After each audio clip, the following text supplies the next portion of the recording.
Nu ką, atvažiavom į Vyturų autoreivą, vėl esam Nemuno žiede. Nespėjau nufilmuoti savo atvažiavimą, nes truputėlį su nuotykiais nuo pat ryto. Gali būti, kad pyliau tepalą, neužskūdant kelio ir galimai truputėlį pasilaisti tepalas.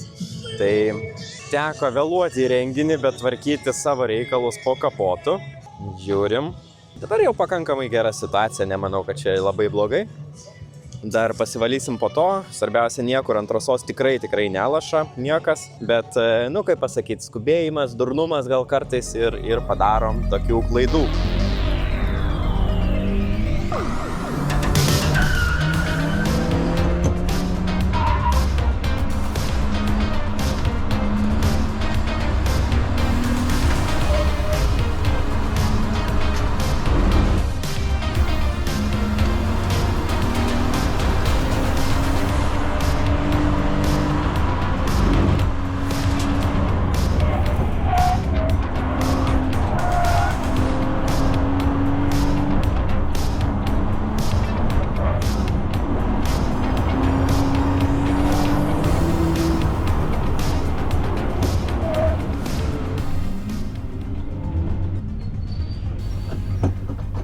Kiek yra?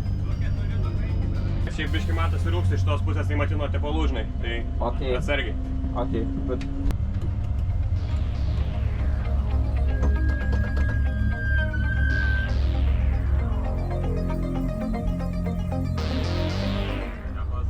Viskas mus išvaro į ten. Iš esmės paskui kitus važiuokit į padoką, grįžkit čia, apsisukit, tiesiai nebus pratęsiama. Jo, apsisukit.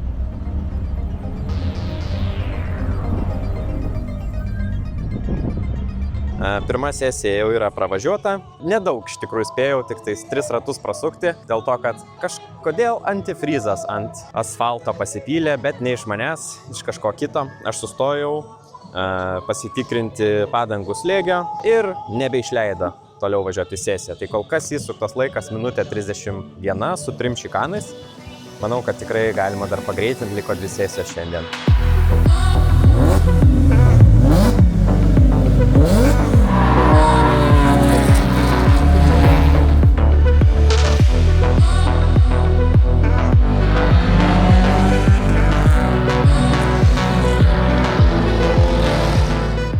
Šiandien stovim su absoliučiu drifto organizatoriumi ekspertu Linu Ramoška, kuris tikrai, žinau, anksčiau yra dirbęs ir Festlap'e, nes peržiūrėjau daug video labai ir pasakojimų ir taip toliau. Ir šiandien mes esam kitokio formato jo organizuojame renginyje. Kur mes esam? Mes esam Vyturų autoreivė, Kačerginėje, kuri dabar, sako, lygi kaip stiklas, tai aš po 8 metų pertraukos atėjau patikrinti. Okay. Festlap'as baigėsi su mintim, kad atsibodo pedalimus važiuoti. Nu jo, tai panašu, kad ta dalis sutvarkyta, jau viskas gerai. Ok, Linai, sakai lygi kaip stiklas, žinau, kad tikrai keitėsi asfaltas, patobulinom, aš nesu važiavęs kokie buvo anksčiau, bet iš video mačiau, kad jinai tikrai buvo duobėta. Klausimas, kas vyksta dabar, kodėl mes stovim? Kažkas sėkmingai nulaistė antifrizų nuo ąžuolo iki šakių. Ta, žinai, lėčiausia ir visiškai neesminė trasos dalį. Tai čipa jau paleidžia važiuoti, bet jo, smagu, mes drifte draudžiam antifrizą naudoti, būtent dėl tokių priežasčių. Tai teisėjai tik išpylė tik tai kokių 10 maišų sorbento ir dabar jau vėl bus galima važiuoti. Ok, o sorbento turim dar likusią, jeigu ką, vėliau? Prieš keletą metų čia buvo toksai didelis krešas ir pernai žinau, kad buvo bėda, kad irgi tepalo daug išsiliejo, tai mes šovim tą visiškai durną skaičių ir turim 0,5 tonos. Ok, manau užtektinai. Kas yra tas džankapas? Džankapas yra visų pirma mūsų kontribucija į žiedo discipliną. Mes ateinam organizuotai, reikia kažką atsinešti naujo, kad nebūtų tas pats per tą patį. Tai yra entry lygio taurė, kur biudžete dabar skaičiuojam apie 5,5 plus mašina, o mašina Hebra sugebėjo numirti už 300 eurų vieną, tai plačią žirklę, žinai. mes turim krūvą vienodų automobiliukų. Tos klasės labai populiarios Anglijai, Ispanijoje, Portugalijoje, Italijoje yra Nordiko visa schema, Danija. Litras, 5 kW, saugos lankai, mūsų atveju amortizatoriai, polaritanas, vienodi kompai, bet iš esmės 5 kW litras ir kuo daugiau važiuot. Kuo daugiau važiuot, mūsų tikslas važiuot kartą per mėnesį, fokusuosimės į endurance'us. Ir kuo tai skirsis, tai kad tai yra klubas. Tai jeigu visi kapai dažnai būdavo atvira klasė, į kurią tu gali ateiti ir su laiku žmonės pradeda gudrauti ir konstruoti. Tai čia yra klubas, stoji į klubą, tau labai aiškiai pastoviai kartojama, kad čia konstruktorių nereikia, jų čia nėra. Čia visi renkasi važiuoti. Mes darėm steigiamą į susirinkimą klubo, ten buvo 30 plus žmonių, o mano labai aiškios idėjos, kad čia nekonstruosim ir jeigu konstruosit, mes jūs mesim iš klubo. Iš susirinkimo 2 žmonės yra klube. Kiti yra susirinkę tiesiog. Šiaip aš labai patenkintas, mes šiuo metu turim 15 nupirktų automobilių ir jie visi gaminasi pakankamai greitai. Manau, kad iki mūsų pirmo oficialaus starto rugsėjo 13 turėsim ir 20. Ir jie visi vienodai nusiteikę, visi nori važiuoti. Sakėm, tikslas sunaikinti visus veidrodėlius kiek įmanoma. Tai pažiūrėsim, kaip mums seksis. Ok, sėkmingo starto, tada žiūrėsim, seksim. Ačiū.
Antrą sesiją pravažiavom. Tikrai pagerinau savo laiką, minutė 30 buvo. Tik tai, kaip pasakyt, norėjau nusileisti slėgį šiek tiek. Bet kažkaip įsivažiavau vieną ratą, kitą, trečią, penktą ir po to pažiūrėjau, kad laiko jau kaip ir nebeliko daug iki sesijos pabaigos. Tai galvoju, tiek to važiuosiu su to pačiu padangų slėgiu, bet tikrai padariau klaidą, nes vis lėtėjo ir lėtėjo mano rato įveikimo laikas. Kai grįžom čia, pasižiūrėjom, kad gale buvo 2,8 baro, tai žodžiu labai užkaito jau padangos, tai pasidarė tikrai slidi mašina. Ir aišku, reikėtų pasportuoti gal šiek tiek, kad palaikyčiau ištvermę, dėl to, kad pravažiavus kokį 15 ratų jau prasidėjo klaidos visokios, tada vieną posūkį netaip įveiki, kitą posūkį netaip ir truputį jau pasileidžia. Tai reikia tos ištvermės, bet šiandien liko dar vieną sesiją važiuoti, sustvarkysim padangų slėgius, užsipilsim kuro ir kol kas viskas gerai. Dėl kuro irgi jau išvažinėjau absoliučiai viską, galvojau, kad kitas ratas bus paskutinis man ir stoju į paduką, bet jis ir buvo paskutinis, dėl to, kad parodė finišo vėliavą ir sesija baigėsi. Tai užsipilsim kuro, šį kartą tikrai turiu pasiruošęs ir važiuosim toliau. Mašina jokių kaprizų dabar nerodo, jokių check engine'ų, viskas važiuoja. Kuro pasiruošta 3 kanistrai į priekį, tiek net neišnaudosiu.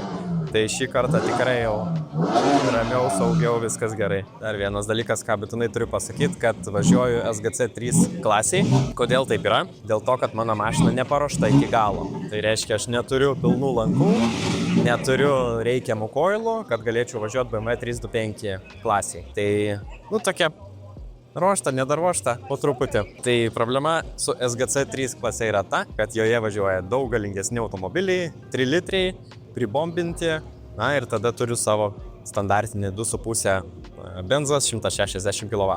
Tai iš principo neturiu konkurencinio pranašumo galioje, tai nesitikiu, kad Time Attack SGC 3 galėčiau lipti ant podiumo, bet aš čia ne dėl to, aš dėl to, kad šiais metais pradėjau važiuoju toliau, renkuosi patirtį, suku ratus ir vėliau žiūrėsim, priimsim galbūt kitokius sprendimus.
Viskas.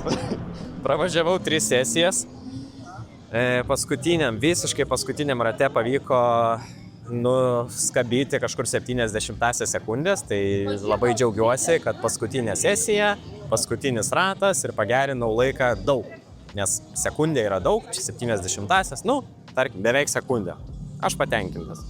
Mašina eilinį kartą labai sėkmingai grįž kartu su manim namo, tai nieko jai nenutiko, dėl to kiekvieną kartą džiaugiuosi, kad nieko nenutinka, nes vadinasi, kad prieš kitą kartą nieko nereikia daryti. Padangų slėgiai šį važiavimą geriau buvo, nes nusileidau slėgį prieš patį važiavimą, tai ant šaltesnių padangų sukibimas buvo geresnis ir, sakykime, po kokių 6-7 ratų pajaučiau tą tokią zen būseną, kad tikrai galiu važiuoti, tikrai jaučiu, kur yra posūkiai, kaip mašina elgiasi. Na ir po biškį pradėjau greitėti. Irgi džiaugiuosi, kad mano grupiai buvo nemažai greitų vairuotojų, nes kai kiti greiti, tai ir aš tada greitas. Jeigu būtų labai daug lėtų vairuotojų, tada maišytųsi ir nepasiekčiau to gero rezultato. Kol kas tiek, pravažiavau savo visas šios dienos sesijas. Dar pabūsim renginį, pasižiūrėsim aišku reisą, pasižiūrėsim apdovanojimą. Ant pakilos pats nelipsiu, dėl to, kad iš 14 dalyvių esu kažkur per vidurį. Tai podiumų nekvepia. Bet galbūt kokį kitą sezoną su kitu automobiliu, kitoje klasėje, tada apie podiumus galima bus galvoti. Dabar, kaip ir visą laiką sakau, daugiau kilometrų, daugiau valandų trasoj, čia yra mano tikslas.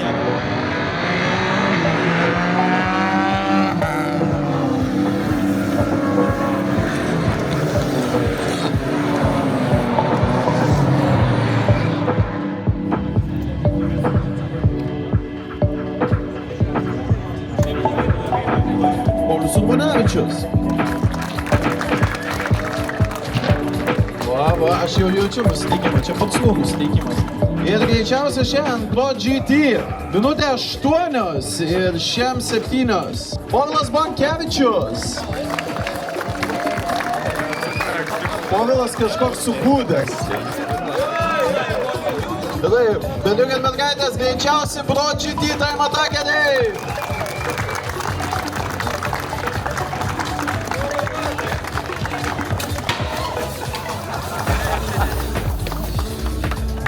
So much fun nenulaisti scenos. Paleiskit mergaitės.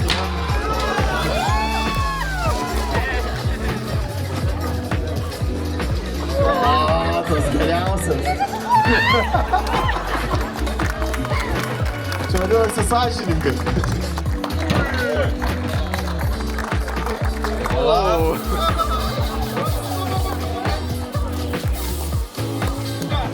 Na jau tiek apdovanojimų, tu...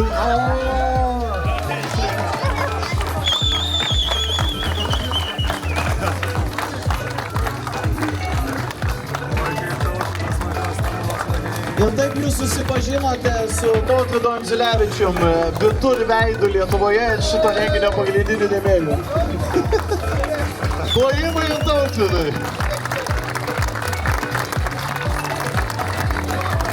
Aš man atrodo, turiu grįžti Maikį, nes Jo. Ir Tautvydas yra nemaža dalis. Viskas. Apdovanojimai įvyko, nieko nelaimėjau, nes ir neturėjau laimėti pagal klasę. Visi susipakavo, išvažiavo, mes dar pasidarėm nuotraukyčių, tai diena tikrai užskaityta. Ačiū labai Linai už suorganizuotą renginį. Manau, kad žiediniam lenktynėm čia tikrai atgaiva ir matau, kad bus dar geriau. Iki kito karto.